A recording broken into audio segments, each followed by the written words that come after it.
Crothersville, Indiana. La policía está investigando una desaparición cuando realiza un macabro hallazgo. Era el cadáver de una chica. En ese momento no conocíamos la causa de la muerte, pero tenía las manos atadas a la espalda. De pronto, la policía se encuentra con un asesinato entre manos, mientras que el autor aún anda suelto. Por aquí no ocurrían ese tipo de crímenes violentos. Estaba claro que había un asesino entre nosotros. Junto a la policía, hay quienes siguen de cerca la crónica de la investigación. Filmada, escrita y grabada.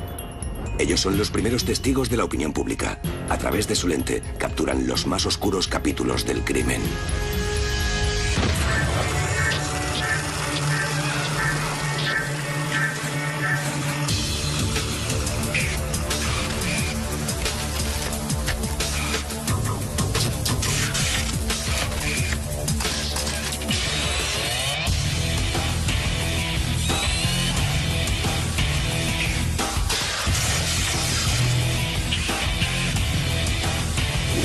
Informe criminal. El fumador asesino. Crothersville, en Indiana, es una localidad tranquila y pacífica en el corazón del medio oeste de los Estados Unidos. Su población, de solo 1.500 habitantes, trabaja duro en el campo y en las fábricas. Es una localidad bastante pequeña, como cualquier otro pueblo. Es tranquilo, todo el mundo se conoce. Es la región agrícola de Indiana. Discurren muchos arroyos y riachuelos por toda la zona. Hace muchos años que toda el área del condado de Jackson, en Indiana, disfruta de un bajo índice de delincuencia. Nos gustaba decir que la gente venía a vivir aquí porque era un lugar pacífico y tranquilo y con muy poca delincuencia. En 2005 hubo algún robo, allanamiento y naturalmente consumo de drogas. Pero no se había producido ningún asesinato probablemente en unos 30 o 40 años. Enero de 2005. Al oeste de la localidad viven John Neese y su esposa Angie con sus dos hijas, Jessica y Caitlin. A la pequeña de la familia, de 10 años, la llamaban Katie y era conocida en el barrio por su naturaleza extrovertida, su amplia sonrisa y por lo mucho que quería a su perro. Le encantaba pintar, jugar, montar en bicicleta, jugar con el perro y con sus amigos. Katie era como cualquier niña de 10 años.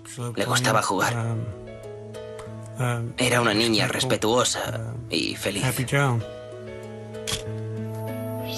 Era una chiquilla de 10 años, alegre, muy extrovertida y sociable. Jamás hubo nadie a quien no le cayera bien. 25 de enero de 2005. Comienza el día para Katie cuando su padre, John, la lleva en coche a la escuela. La dejé allí y le dije que la quería y que nos veríamos por la noche. La tarde transcurre tranquila y sin incidentes. Lo único que se oye son las risas de los niños al salir de la escuela municipal al final del día. Después de las clases, volvió a casa. Su madre la mandó a comprar a una tienda cercana. Yo diría que, como mucho, a unos 200 metros de donde vivía. El dueño de la tienda conoce a Katie del barrio y le ayuda con la compra. A las 4 de la tarde, cuando ven que Katie no ha regresado del recado, John y Angie Neese empiezan a preocuparse. Aquel día me fui a trabajar a las 3 de la tarde y por la noche mi esposa me llamó y me dijo que Katie había desaparecido. Le dije, ¿qué quiere decir que ha desaparecido? Y ella me contó que se había ido a la tienda de todo a $1 y que no había vuelto. Enseguida llamé a la oficina del sheriff. La información recibida inicialmente fue que la habían visto por última vez saliendo de la tienda y que se dirigía hacia la calle Converter de Crothersville. Eso fue alrededor de las 4 de la tarde. Y desde entonces nadie la había visto. La policía envía de inmediato a grupos de búsqueda tras la pista de Katie Coleman. Su respuesta fue salir a peinar la zona para ver si podían localizarla. y se involucraron tanto la oficina del sheriff del condado de Jackson como la policía del estado de Indiana. La noticia de la desaparición de Katie se propaga rápidamente entre los habitantes de Crothersville. Reaccionaron del modo que se puede esperar ante la desaparición de una niña. Hubo una gran conmoción e inmediatamente se organizaron grupos vecinales para intentar encontrar a Katie. Todo el mundo se implicó. Estaban preocupados por Katie y querían encontrarla. Cada vez que recibíamos más pistas, solía ir yo personalmente a su casa y hablaba sobre todo con John Neese, que me daba más información e ideas de dónde podría estar o con quién. Lo primero que pensé fue que seguramente se habría escapado. La policía habla con John y Angie Neese, que insisten en que su hija menor nunca se escaparía de casa. Tenía unos padres que la querían mucho. Su familia se preocupaba por ella. A medida que avanza la noche, el miedo por la desaparición de Katie se apodera de toda la localidad. En casa de los Neese, John y Angie se enfrentan a las peores pesadillas de todo padre. Le dije a mi esposa que se quedara cerca del teléfono porque Katie se sabía el número. Podía estar en casa de alguna amiga. Tal vez se había quedado allí a dormir y aparecería en el colegio a la mañana siguiente. Le dije que por si acaso permaneciera al lado del teléfono. Yo estaba muy angustiado. Era mi hija y no sabía dónde estaba. Angie espera con ansiedad en casa, mientras los equipos de búsqueda intentan encontrar signos de Katie. Los vecinos se volcaron en cuerpo y alma en buscar a Katie y en prestar apoyo a su familia. Se usó el parque de bomberos como centro neurálgico de la investigación. Y la gente llevaba todo tipo de provisiones para los participantes en la búsqueda. Durante las siguientes 48 horas, los equipos trabajan día y noche en busca de Katie Coleman. Mucha gente se pasó horas sin dormir buscando a Katie. Miramos prácticamente por todas partes. Empecé por algunas zonas que todavía no se habían comprobado. Cogí una foto de ella y la fui enseñando a otros vecindarios más alejados. Iba preguntando a la gente, buscando posibles pistas a cualquiera que hubiera podido verla. 27 de enero. Sin suerte y con pocas pistas, el FBI entra en escena. A la cabeza de la investigación está el agente especial Tony Seidel. Habilitamos un teléfono de colaboración ciudadana. En cuanto el FBI se sumó a la investigación, se declaró una alerta ámbar. Llegaba una gran cantidad de información ciudadana que había que verificar. El agente Seidel reúne información para intentar reconstruir los movimientos de Katie en la tarde de su desaparición. Durante la investigación llegamos a la conclusión de que se detuvo en un edificio de viviendas que se encontraba en el camino que habría recorrido. Fue a la tienda, regresó por el mismo camino y volvió al mismo bloque. La policía descubre que Katie fue a ese bloque cercano a ver a unos amigos de la escuela poco después de las 4. Las autoridades creen que esa fue la última vez que alguien la vio.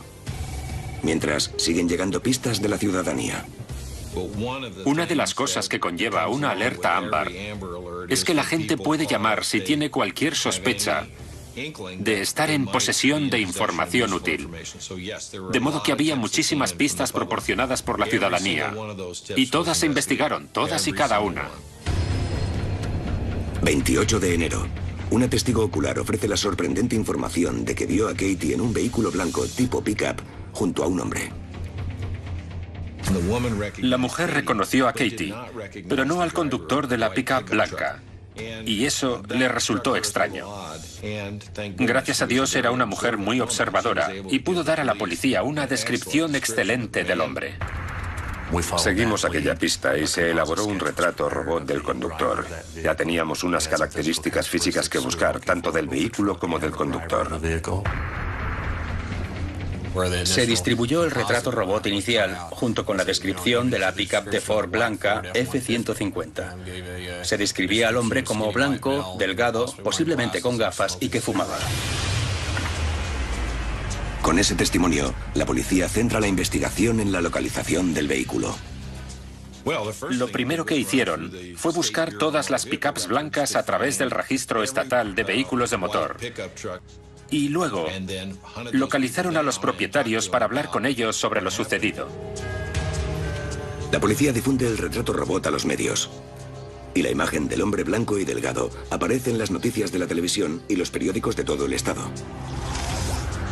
Las autoridades interrogan a varios hombres que encajan con la descripción, pero en ningún caso pueden establecer relación con el crimen.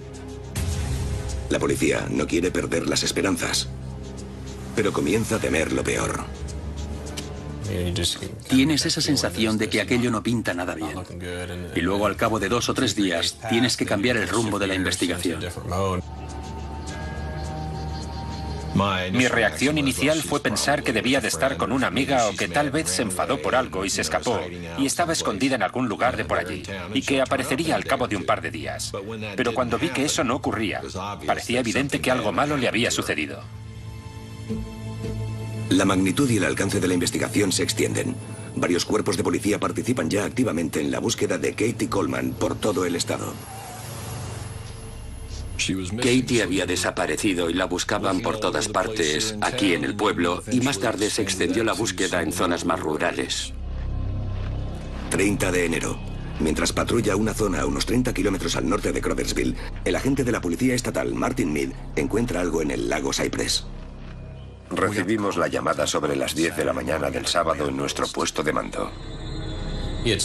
Habían visto algo que creían que podía ser un cadáver en un aliviadero de la parte sur del lago Cypress.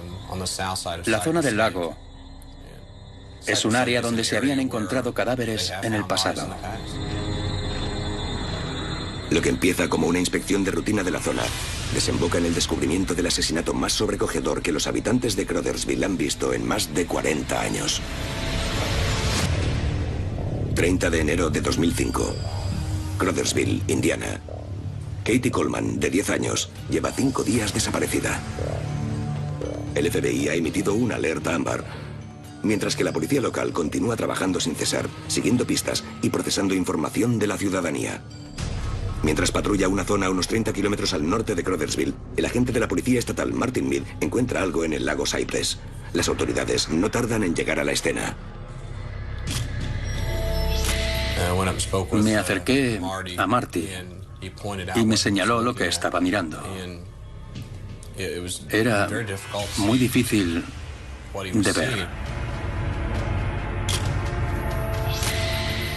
La ropa del cadáver era similar a la que llevaba Katie. El cuerpo parecía tener su misma estatura. Según la descripción de cómo iba la última vez que se la vio, llevaba un abrigo de color azul claro. Y eso era lo que se veía en el agua.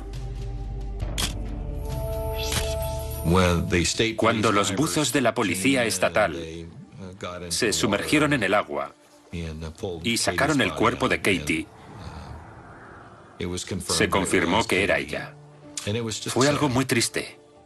Toda la gente que estaba ahí tenía los ojos empañados de lágrimas, yo incluido. El trágico descubrimiento del cadáver de Katie cierra un capítulo de la investigación con un crimen atroz y obliga a la policía a cambiar su enfoque. Hubo que dar un giro total y abrir una investigación por homicidio para averiguar quién había hecho aquello. Combatiendo el clima frío de enero, la policía trabaja de forma rápida y eficiente para preservar el área y documentar todos los elementos de la escena del crimen, tal y como se encuentran. Tenía una pequeña cámara con la que hice algunas fotos de la composición de la escena. Un especialista en pruebas vino también a hacer fotos. El criminalista Chris Lewis es uno de los primeros en llegar al lugar. Parte del trabajo de un criminalista es documentar la escena del crimen, lo que incluye fotografiarla y grabarla en vídeo, de modo que pueda recrearse la escena en otro lugar para otras personas. Es necesario documentar exactamente dónde estaba el cuerpo y la posición y el estado del cadáver. Seguía completamente vestida. Y yo no recuerdo haber visto ninguna lesión externa, ni heridas de arma blanca, ni orificios de bala, ni nada semejante. El agente especial Tony Seidel dirige un equipo de expertos que recopila pruebas físicas. Los especialistas en pruebas de la Policía del Estado de Indiana recogieron una gran cantidad de escombros del camino que llevaba al lago Cypress. Pasaron horas peinando las inmediaciones en busca de cualquier cosa que pudieran haber tirado y que pudiera relacionar a Katie con la escena del crimen o con las personas responsables de depositarla allí. Al tratarse de una zona pública, con acceso a las 24 horas, allí había una gran cantidad de pruebas potenciales. Lo que una persona normal podría considerar basura: latas de refresco, de cerveza, pajitas, colillas de cigarrillos, documentos, recibos de cajero automático. Se recogió todo, se catalogó, fotografió y se anotó dónde se había encontrado. Se hizo un trabajo muy profesional y minucioso de todo lo que se había recogido, ya que, como luego resultó, se harían pruebas de ADN en todos los objetos que parecían apropiados. La brutalidad del asesinato de Katie hace estremecer incluso a los oficiales más veteranos. El hecho de sacar el cadáver del agua con las manos atadas a la espalda fue algo muy abrumador para los investigadores, incluso para los especialistas en pruebas. Ya sé que suelen ver muchas cosas horribles, pero sus rostros estaban desencajados. No sé si uno jamás está preparado para ver cómo sacan a una niña del agua. Creo que en un principio te aferras a la esperanza de que tal vez siga con vida y de que puedas devolverla a sus padres. Pero después ves cómo va saliendo su cuerpo del agua y te das cuenta de que tiene las manos atadas a la espalda. La noticia del descubrimiento del cadáver de Katie se extiende como la pólvora por la localidad. Los habitantes de Crothersville se enfrentan a la idea de que entre ellos hay un asesino de niños y reaccionan con sorpresa, miedo e ira. La gente estaba furiosa. Sus compañeros de clase estaban muy afectados, así como los padres de otros niños. Cuando se vive en un lugar pequeño como ese, se tiene cierta sensación de seguridad, de que tal vez se secuestran y asesinan niños en otros lugares, pero que eso no sucede en Crothersville, Indiana. No sé cómo se puede hacer frente a la pérdida de un hijo, y mucho menos al asesinato de un niño. El FBI vino a casa junto con el jefe de la policía local y nos informaron de que habían encontrado un cadáver. Se me cayó el alma a los pies. A decir verdad, quería morirme. Pero entonces sentí la necesidad de saber quién había sido. Los medios de todo el condado se trasladan a Crothersville para captar la historia del asesino de la colegiala. La población se siente abrumada por esa repentina atención. La cobertura fue algo inaudito. Esta es una localidad pequeña y ocasionalmente puede aparecer en alguna noticia a nivel regional. Pero teníamos aquí filmando a todas las cadenas de televisión desde Kentucky a Indianápolis, con sus camiones y todo. La noticia se filtró a los medios. Ya habíamos hablado de lo que se iba a declarar públicamente. Hubo una rueda de prensa formal ese mismo día. Las declaraciones se limitaron a que se había encontrado un cadáver, el lugar del descubrimiento y que la investigación continuaba abierta. En el laboratorio forense del estado de Kentucky, los médicos forenses realizan una extensa autopsia del cadáver de Katie. Los resultados proporcionan algunas pistas cruciales sobre el misterio que rodea su asesinato. Sabemos que la causa de la muerte fue ahogamiento, lo cual significa que la escena del asesinato no es otra que el mismo lago Cypress. El informe de la autopsia contiene más datos clave que ayudan a reconstruir el rompecabezas. Se examinó su cadáver en busca de pruebas en forma de pelos o fibras.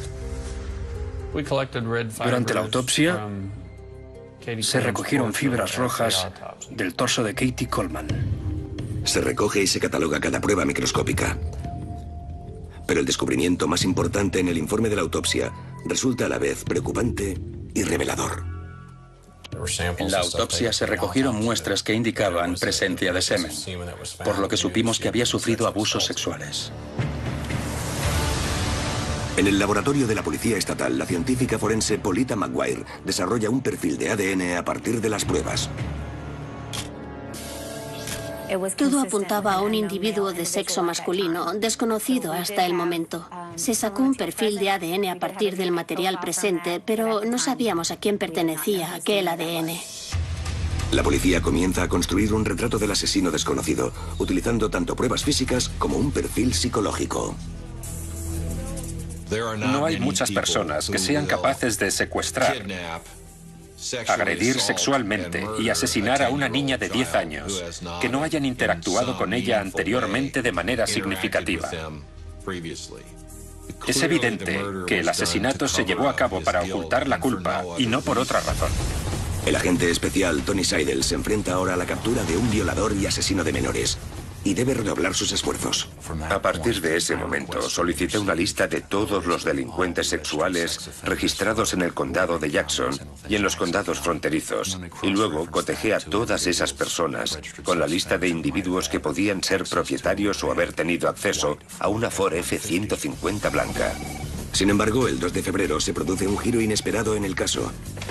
La policía recibe la asombrosa confesión del asesinato de la niña de 10 años. Katie Coleman. 2 de febrero, condado de Jackson, Indiana. La policía investiga la brutal violación y el asesinato de una colegiala local, Katie Coleman, encontrada muerta en un lago a unos 30 kilómetros de su casa. Tras una semana de seguir pistas e indicios, los investigadores se encuentran ante un giro en el caso. Un habitante de Crothersville de 20 años de edad, Charles Hickman, llama a la policía con una confesión sorprendente. El 2 de febrero confesó ser responsable de la muerte de Katie.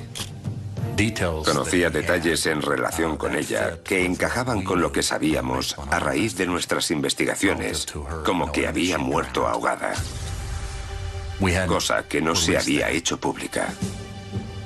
Con esta repentina confesión, la policía se prepara para efectuar el arresto. Charles Hickman, desempleado y habitual consumidor de droga, tiene fama de poca credibilidad. Sin embargo, la policía no puede tomarse cualquier pista a la ligera y le interrogan, con la precaución de no revelar demasiado sobre el crimen. Se trata de reservarte algo que el público no sepa, y en ese caso fue el hecho de que Katie tenía las manos atadas a la espalda y la forma en que estaban atadas. Nos contó cómo se había ahogado, dónde, las personas involucradas, e identificó el Ford F-150 blanco que se utilizó para trasladarla al lago Cypress. Él tenía una casa allí mismo, en la calle principal, no lejos de donde vivía Katie, por lo que sin duda la conocía. Examinamos la información y junto con varios agentes de policía solicitamos una audiencia preliminar para demostrar causa probable ante el juez Benz, quien emitió una orden de arresto y Chucky Hickman pasó a ser acusado. En el primero de varios interrogatorios, Hickman cuenta a la policía que en la tarde del 25 de enero, Katie Coleman fue testigo accidental de su consumo ilegal de drogas cuando regresaba a casa de la tienda. En el bloque de pisos que Katie había visitado, había por lo menos un implicado en la producción o la fabricación de metanfetamina y también en su consumo. Tal vez allí se tropezó con personas que consumían o producían metanfetamina y estas se alarmaron. Se entregó y confesó el asesinato, alegando que le habían llevado a Katie a su casa. Hickman cuenta a sus interrogadores que él y sus amigos le habían atado las manos a la espalda para intimidarla y que no fuera a la policía. Afirmó que la había llevado al lago Cypress esencialmente para asustarla. No recordaba si la niña había caído al lago o si él la había empujado accidentalmente. Y murió por esa causa. La versión de Hickman era que se había caído accidentalmente y se ahogó, lo cual encajaba con la forma en que apareció el cuerpo. La policía comienza a preparar el caso contra Charles Hickman, recopilando pruebas. Él frecuentaba el bloque de pisos donde sabemos que vieron a Katie por última vez, porque era amigo de unos vecinos de allí, uno de los cuales tenía una F-150 blanca. Pero a pesar de las pruebas de peso, los investigadores comienzan a cuestionar varias incoherencias en la confesión de Hickman. Algunas de las cosas que decía desde el principio no cuadraban. El retrato robot que se hizo poco después de la desaparición tampoco coincidía con Chucky Hickman. Creo que hubo cierta incredulidad porque todo el mundo conocía a Chucky. Había abandonado el instituto, no trabajaba, solo holgazaneaba por ahí. Lo más significativo es que el ADN del cadáver no coincide con la muestra de sangre que Hickman facilita. Es la prueba definitiva e innegable de su inocencia. La policía, frustrada, debe cambiar de nuevo el enfoque de la investigación. Cuando detuvimos a Hickman, pensamos que ya habíamos resuelto el caso. Sin embargo, resultó no ser así. Ni siquiera estábamos cerca. Nos había engañado. Por alguna razón que no alcanzo a entender, tal vez por el deseo precipitado de ver el caso resuelto, se entregó y confesó. Chucky Hickman se lo había inventado todo. Su confesión se basaba en lo que había leído en los periódicos y lo que había visto en la televisión. Ese era probablemente otro de los grandes interrogantes de toda esta tragedia. ¿Por qué confesar un asesinato que no se había cometido? Al final, a Charles Chucky Hickman se le levantan todos los cargos relacionados con el asesinato de Katie Coleman. La reacción entre los habitantes de Crothersville oscila entre el shock y la ira. Yo estaba fuera de mí. No podía creer que tuviéramos la confesión de una persona que había asesinado a una niña de 10 años y que luego te dijeran que no había sido él quien la había matado. El asesino de menores aún anda suelto y el terror sigue apoderándose de la pequeña localidad de Indiana. Todo el mundo empezó a vigilar más de cerca a sus hijos, porque se dieron cuenta de lo frágil que es la paz y de lo delgada que es la línea que separa la seguridad de sus hijos de una muerte brutal y sanguinaria. Con la presión de recuperar el tiempo perdido, las autoridades siguen investigando a los conductores de pickups blancas y procesando las pruebas recogidas en la escena del crimen. Analicé más de 300 pruebas. La cantidad real era abrumadora, porque habíamos tenido muchas pistas diferentes y que apuntaban en direcciones muy distintas. La prueba de ADN suele ser infalible, ya que no hay dos personas con el mismo ADN, a excepción de los gemelos idénticos. Los científicos forenses centran sus esfuerzos en los rastros de ADN de las colillas encontradas en la zona donde se descubrió el cadáver de Katie. Se recogieron 10 colillas de la escena del crimen. Nos plantearon que probáramos con el par más cercano al cuerpo de Katie. Pero la diferencia entre 2 y 10 colillas para un analista de ADN es mínima. Yo prefería analizarlas todas. Los resultados de una de ellas coincidían con el material seminal encontrado en el cuerpo de Katie. Y al final resultó ser una de las más alejadas de su cadáver. Ese fue un gran avance por varios motivos. Situaba a la persona que abusó de Katie en el lugar donde fue asesinada. Lo que no sabíamos era quién había cometido el crimen. El cigarrillo, cuyo ADN coincidía, es una marca poco habitual, que solo se vende en tiendas especializadas. Era una marca que yo no conocía. Hablé con otros investigadores y ellos tampoco. De modo que nos pusimos en contacto con el fabricante y averiguamos que tenía 4 distribuidores en la zona. Les informamos y les pedimos su colaboración. Me reuní con los responsables de las tiendas y les pedí que me llamaran si alguien pedía cigarrillos Roger. Poco después, recibí una llamada con el mensaje de que un hombre blanco había ido a la tienda y había comprado un cartón de Roger Light 100. Dijo que no pudo conseguir su nombre, pero que conducía una Ford blanca F-150 y nos dio el número de la matrícula. El agente Rob Simpson pide a la central que realice una comprobación de la matrícula. La matrícula pertenecía a Anthony Stockelman, anteriormente clasificado como persona de interés en el caso. Llamé a la central de operaciones, hablé con Tony y dijo, todo apunta a él, esto podría ser algo bueno. La policía centra ahora la investigación en Anthony Stockelman, un operario de fábrica de la localidad vecina de Seymour, Indiana. Tenía un vehículo blanco y su descripción coincidía con el retrato robot, por lo que fue una de las muchas personas de interés interrogadas al inicio de la investigación. En aquel momento, la esposa de Stockelman, padre de 39 años de edad, proporcionó una coartada sólida. El número de matrícula de su pickup blanca coincide, por lo que Anthony Stockelman se convierte en el sospechoso número 1 del asesinato de Katie Coleman. La policía se prepara para estrechar el cerco a su alrededor. Crothersville, Indiana. Las autoridades que investigan el asesinato de Katie Coleman están un paso más cerca de resolver el brutal crimen que ha tenido aterrorizada a esta tranquila localidad de Indiana durante semanas. Las pruebas de ADN sitúan al fumador de una marca de tabaco poco habitual en la escena del crimen, por lo que la policía estrecha el cerco en torno a Anthony Stockelman. Fuimos a su domicilio y volvimos a hablar con él para ver si accedería a darnos una muestra de ADN. Recuerdo acercarme a su casa con el coche para interrogarle y al llegar vi una Ford F-150 de color blanco.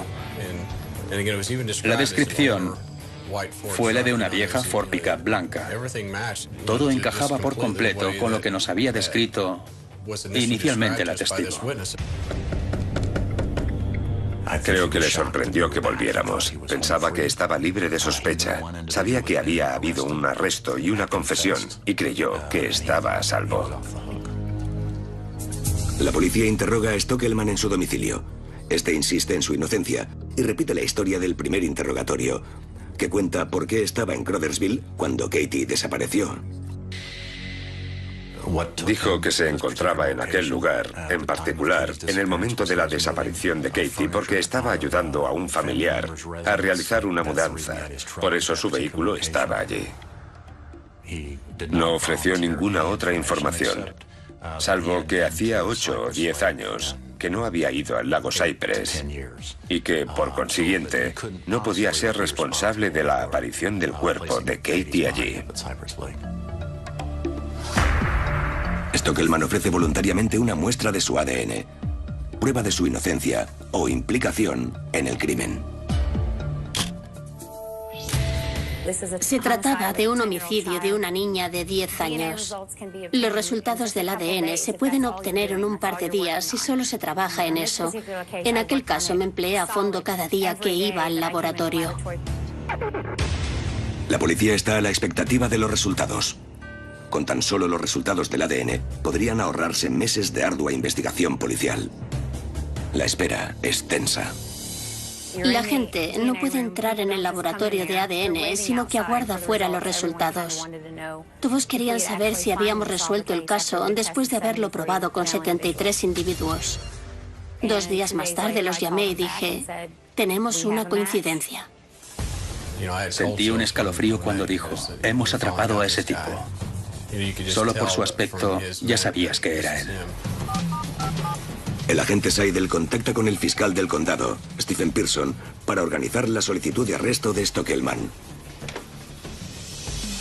Como prueba definitiva de su implicación en el asesinato, Seidel lleva a cabo un experimento con la colilla de la rara marca de tabaco encontrada en la escena del crimen. En un intento de desmentir la coartada de Stockelman, Tony Seidel llevó a cabo un experimento en el que expuso a la intemperie unas colillas en la misma zona y en la misma época del año. Yo ya sabía por el fabricante que solo se comercializaban en la zona desde hacía unos 5 años.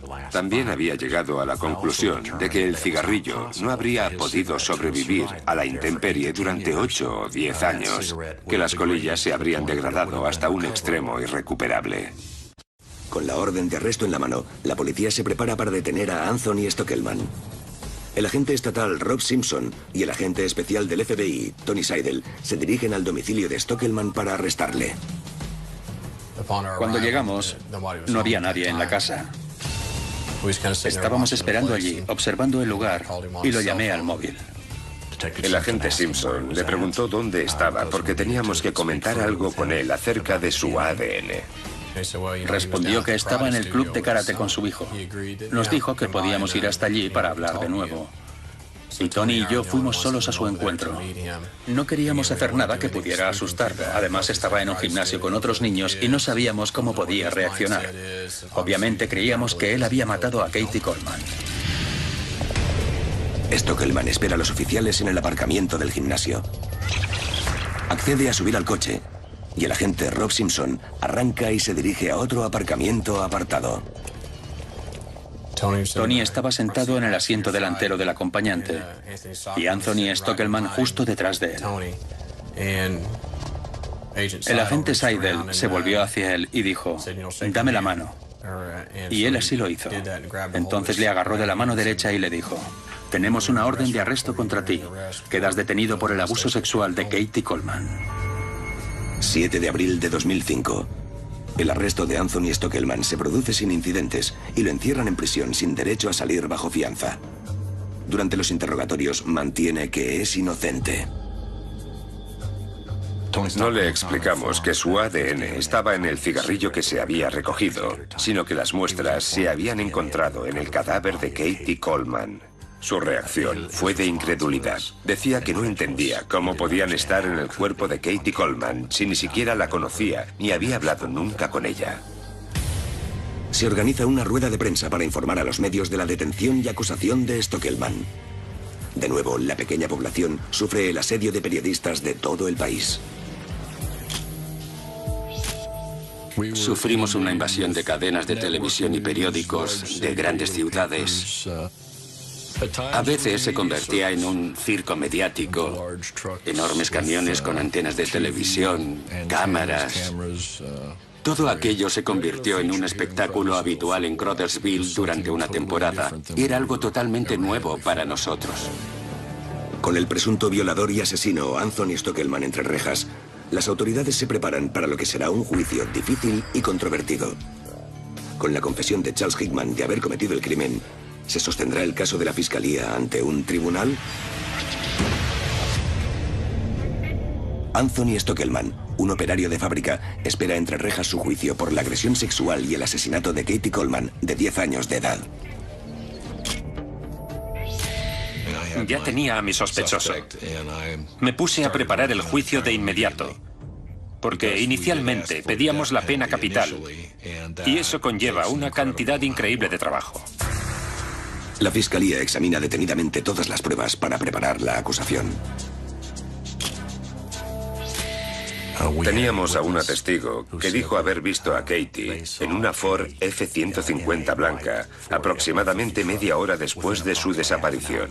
El retrato robot era el de Tony Stockelman, un hombre alto, delgado, blanco, de pelo corto y fumador. Por otra parte, la coartada de Stockelman de que estaba ayudando a su madre en una mudanza proporciona a la policía nuevas pruebas de su culpabilidad.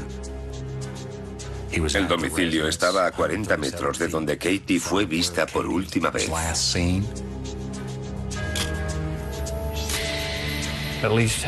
La policía conocía las características de varias fibras recogidas de la ropa y el cadáver de Katie Coleman, que coincidían con las de las fibras de color rojo de la alfombra del domicilio de la madre de Anthony Stockelman.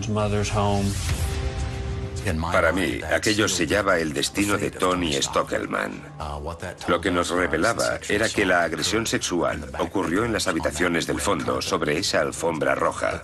Pero la prueba definitiva era el ADN. Nunca había llevado un caso que dependiera tanto del ADN como aquel. Había 3 fuentes del mismo ADN. La muestra que se había tomado del propio Stockelman, el ADN de la colilla de cigarrillo y el del semen hallado en el cuerpo de Katie. A pesar de las pruebas contra Anthony Stockelman, la Fiscalía se enfrenta a varios retos. Cuando la policía interrogó por primera vez a Stockelman, su esposa proporcionó una coartada sólida. Al principio ella lo apoyó. Creo que lo dijo literalmente. Le apoyo al 100%. Sé que él no lo hizo. Pero no tardó mucho en convencerse de lo contrario a partir de los hechos, no por nosotros, que no tratamos de convencerla de nada. Creo que con solo conocer los hechos que hablaban en su contra, supo que estaba mintiendo. Pero el mayor reto es la confesión de Chucky Hickman. Estaba seguro de que la defensa señalaría con el dedo a Chucky Hickman y diría, él lo confesó, fue él quien lo hizo, ignoren las pruebas de ADN. Chucky Hickman es el asesino. ¿Por qué acusan a mi cliente? El fiscal Pearson tiene una enorme tarea por delante. No solo debe ofrecer una prueba satisfactoria de la culpabilidad de Stockelman, sino también convencer al jurado de la inocencia de Hickman. Pero tras meses de negociaciones, el caso no llega a juicio.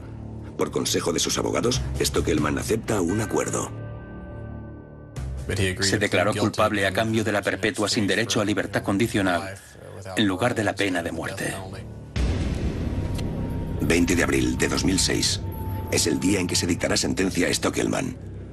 El ambiente en la sala atestada de gente es tenso, mientras los asistentes esperan a que se dé inicio al proceso.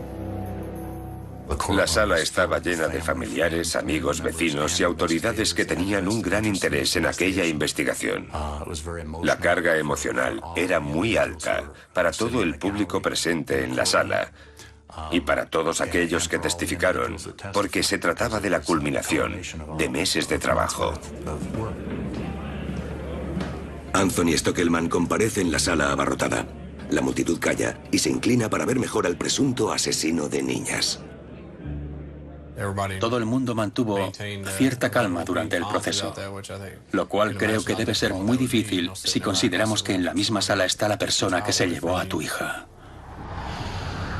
Se mostraba muy estoico, impasible, parecía indiferente, incluso aburrido. Cuando entró en la sala, recuerdo que alguien gritó, ¿por qué lo hiciste, Tony? Era su esposa, pero él nunca respondió por qué. Y creo que a día de hoy todo el mundo sigue preguntándose lo mismo. Tras una exposición exhaustiva de los hechos, el juez Benz, presidente del tribunal, escucha al testigo presentado por la acusación, el padre de Katie, John Nice. Simplemente le dije al juez, pretenden presentar a los hijos de Anthony como las mayores víctimas de todo este calvario. Permítame discrepar. En realidad son los mayores beneficiados, ya que no tienen que pasarse la vida preguntándose si su padre los va a maltratar. Al final, la mayor víctima ha resultado ser Katie, porque ella lo ha pagado con la vida. Tras escuchar todas las pruebas y testimonios, el juez Benz pronuncia la sentencia. La condena a Stockelman fue perpetua, sin posibilidad de libertad condicional por el asesinato de Katie Coleman y creo que 30 años por abuso de menores. La población reacciona rápidamente ante la sentencia. Hay algunas personas aquí y en otros lugares que piensan que, por el crimen que cometió contra una niña de 10 años, tendría que haber sido condenado a muerte. Sin embargo, yo opino que a veces hay cosas peores que la muerte. Como abusador de menores declarado, dentro de la cárcel existe algo llamado justicia penitenciaria. Es rápida, es habitual y no hay un tribunal de apelaciones. La ciudadanía está a salvo. El señor Stockelman no va a salir. Y la familia Nice está en paz. Su vida en el mundo libre se acabó. No puede salir ni volver a hacer daño a ningún otro niño. Está acabado. Anthony Stockelman pasará el resto de su vida entre rejas, sin posibilidad de libertad condicional. Para muchos, la vida en esta tranquila localidad de Indiana nunca volverá a ser igual. Habíamos tenido asesinatos, pero eran muy poco frecuentes y concernían adultos. Aquello le ocurrió a una niña de 10 años. Y eso implicaba algo diferente, algo más profundo. Nos habían despojado de otra capa de inocencia que solo podíamos reclamar. El caso de Katie Coleman, la alegre pequeña de amplia sonrisa y espíritu generoso, ha dejado una huella duradera en todos los implicados. Cada vez que paso cerca de ese lago, todo me vuelve a la mente. Y paso por ahí muy a menudo. Fue un caso muy duro. Lo que más destaca de aquel caso y que llevo todos los días conmigo es la fuerza de la comunidad. La familia sigue siendo una parte importante de ella y creo que aquello la hizo más fuerte. Katie sigue aquí. Es decir, tal vez no físicamente, pero sí en espíritu. En todo momento está justo aquí.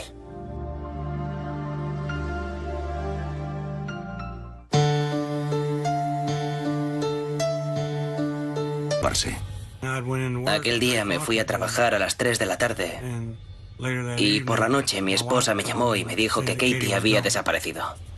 Le dije, ¿qué quiere decir que ha desaparecido? Y ella me contó que se había ido a la tienda de todo a $1 y que no había vuelto. Enseguida llamé a la oficina del sheriff. La información recibida inicialmente fue que la habían visto por última vez saliendo de la tienda y que se dirigía hacia la calle Converter de Crothersville.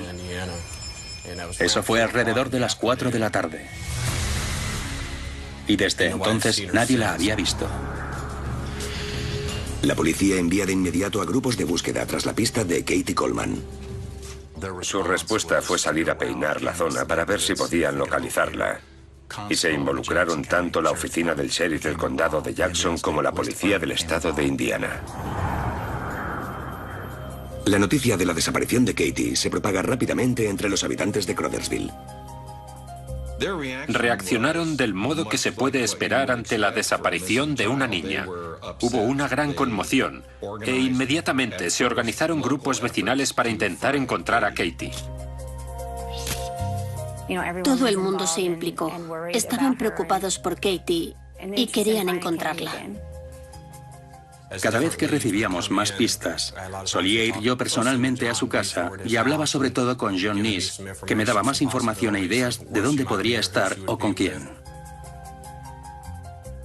Lo primero que pensé fue que seguramente se habría escapado. La policía habla con John y Angie Neese, que insisten en que su hija menor nunca se escaparía de casa. Tenía unos padres que la querían mucho. Su familia se preocupaba por ella. A medida que avanza la noche, el miedo por la desaparición de Katie se apodera de toda la localidad. En casa de los Neese, John y Angie se enfrentan a las peores. Crothersville, Indiana.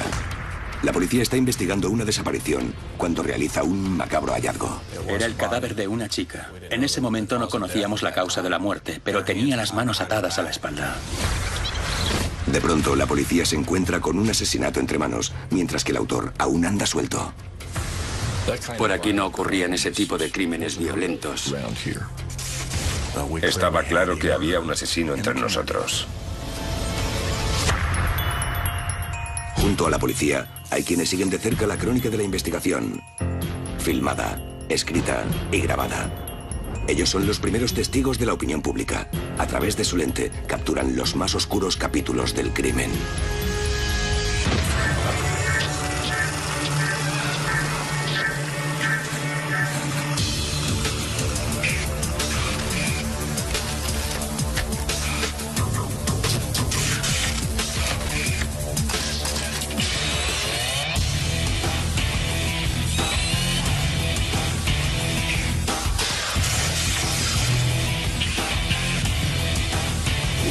Informe criminal. El fumador asesino. Crothersville, en Indiana, es una localidad tranquila y pacífica en el corazón del medio oeste de los Estados Unidos. Su población, de solo 1.500 habitantes, trabaja duro en el campo y en las fábricas.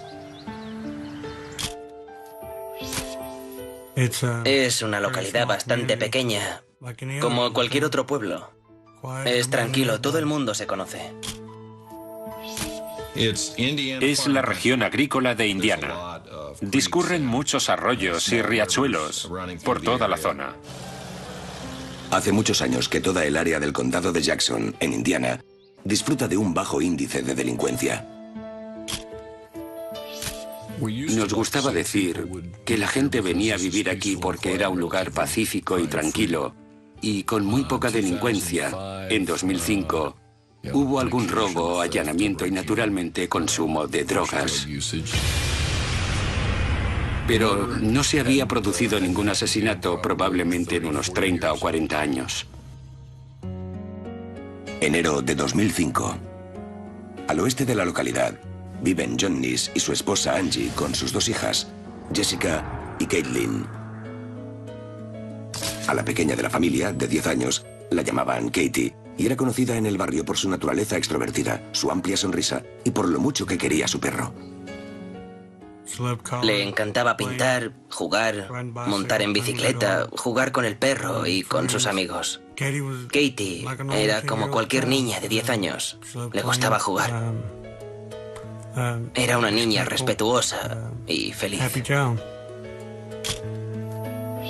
Era una chiquilla de 10 años, alegre, muy extrovertida y sociable. Jamás hubo nadie a quien no le cayera bien. 25 de enero de 2005. Comienza el día para Katie cuando su padre, John, la lleva en coche a la escuela. La dejé allí y le dije que la quería y que nos veríamos por la noche.